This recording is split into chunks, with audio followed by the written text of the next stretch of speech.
2024 உலகத்தோட பல பகுதிகளில் பல மாற்றங்கள் நிகழ்ந்திருக்கு. அரசியல், தேர்தல், பொருளாதாரம், போர், இயற்கை சீற்றம், விளையாட்டு, சினிமான்னு பல விஷயங்கள்ல பல மாற்றங்கள், பல அழிவுகள், பல சாதனைகள், பல புதிய நிகழ்வுகள் நடந்திருக்கு. அப்படி 2024 நடந்த நிகழ்வுகளில் ரொம்ப ரொம்ப முக்கியமான சில விஷயங்களை தான் இந்த வீடியோவில் நாம பார்க்க போறோம். முதல்ல தேர்தல். 2024 இந்தியாவில் இருந்து ஆரம்பிச்சு அமெரிக்கா, சீனா, ரஷ்யான்னு பல நாடுகள்ல அதிபர் தேர்தல் நடந்துச்சு. அதுல உலகம் முழுக்க ரொம்ப முக்கியமானதா பார்க்கப்பட்டது அமெரிக்காவில் நடந்த அதிபர் தேர்தல் தான். இந்த முறை அங்க டொனால்டு ட்ரம்ப்பும் கமலா ஹாரிஸும் போட்டியிட்டாங்க. அதுல யாருமே எதிர்பார்க்காத வகையில 2வது முறையா ட்ரம்ப் அமெரிக்காவோட அதிபரா தேர்ந்தெடுக்கப்பட்டிருக்காரு. இவருக்கு கிட்டத்தட்ட 8 கோடி அமெரிக்கர்கள் ஓட்டு போட்டிருக்காங்க. வர்ற ஜனவரியில ட்ரம்ப் அபிஷியலா பதவி ஏத்துக்கிட்டு திரும்பவும் வெள்ளை மாளிகைக்குள்ள போக போறாரு. அமெரிக்கா வரலாற்றிலேயே திரும்பவும் அதிபரா தேர்ந்தெடுக்கப்பட்ட 2வது நபருங்கிற பெருமை பெற்றிருக்காரு ட்ரம்ப். அதே போல மெக்சிகோவில் நடந்த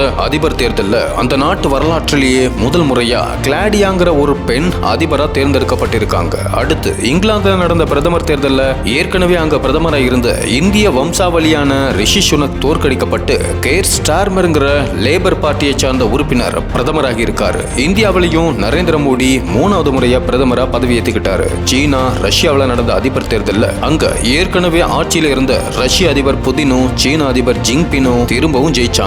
இதுக்கு அப்படியே ஆப்போசிட்டா வங்கதேசத்துல அந்த நாட்டு பிரதமர் ஷேக் ஹசீனாவை நாட்டை விட்டு வெளியேற்றினாங்க.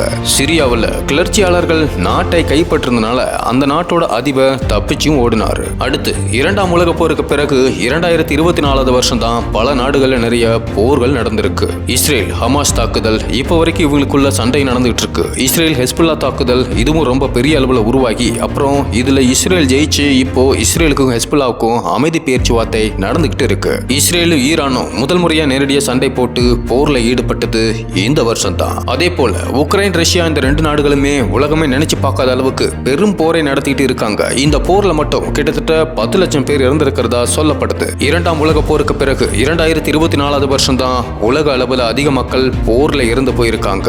அந்த எண்ணிக்கை கிட்டத்தட்ட 11 லட்சம். 3வதா இயற்கை பேரழிவுகள். அதுக்கும் 2024 குறைய வைக்கலன்னு தான் சொல்லணும். நாம கண்ணால பார்த்ததுல தொடங்கி நமக்கு தெரியாம பல அழிவுகள் இந்த வருஷம் நடந்திருக்கு. அதுல குறிப்பா இந்தோனேஷியால ஏற்பட்ட மிகப்பெரிய நிலநடுக்கத்தால ஆயிரக்கணக்கான மக்கள் இறந்து போனாங்க. பல நாடுகள்ல பெரு வெள்ளம் உருவானுச்சு. கேரளா, வயநாட்டுல ஏற்பட்ட மண் சரிவு தான் இந்த வருஷம் இந்தியாவில் நடந்த மிகப்பெரிய இயற்கை பேரிடர். இந்த வருஷம் தான் ரொம்ப ரொம்ப அதிகமான வெப்பமான வருஷமாவும் இருந்திருக்கு. இந்த வெப்ப அலைகள்னால ஹஜ் பயணம் போன 1500 பேர் இறந்து போனாங்க. அதே போல அரேபிய பாலைவனத்துல வெள்ளம், செடிகள் முளைச்சது, பனி, மழைன்னு நிறைய இயற்கை அழிவுக்கான நிகழ்வுகளும் நடந்திருக்கு. அடுத்து இந்திய அரசியல் நிகழ்வுன்னு பார்த்தோம்னா மகாராஷ்டிராவில் இருந்த மிகப்பெரிய கட்சிகளான சிவசேனாவும் என்சிபியும் 2ஆ உடைஞ்சு போச்சு. ஆந்திராவில் நடிகர் பவன் கல்யாண் தேர்தலில் ஜெயிச்சு துணை முதல்வரா பதவி ஏத்துக்கிட்டாரு. தமிழ்நாட்டில் உதயநிதி ஸ்டாலின் துணை முதல்வரானாரு. குறிப்பா தமிழகத்தில் நடிகர் விஜய்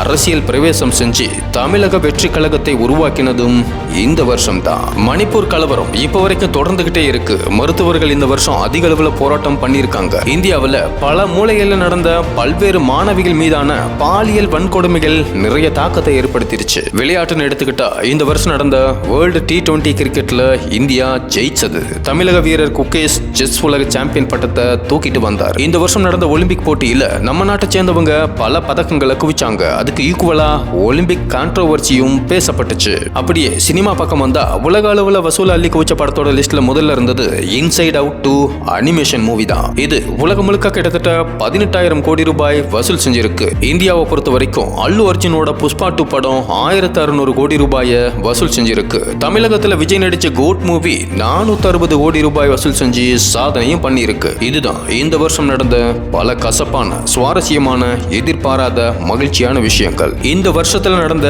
நிகழ்வுகள்ல உங்களுக்கு மறக்க முடியாதது எதுன்னு கமெண்ட்ல சொல்லுங்க.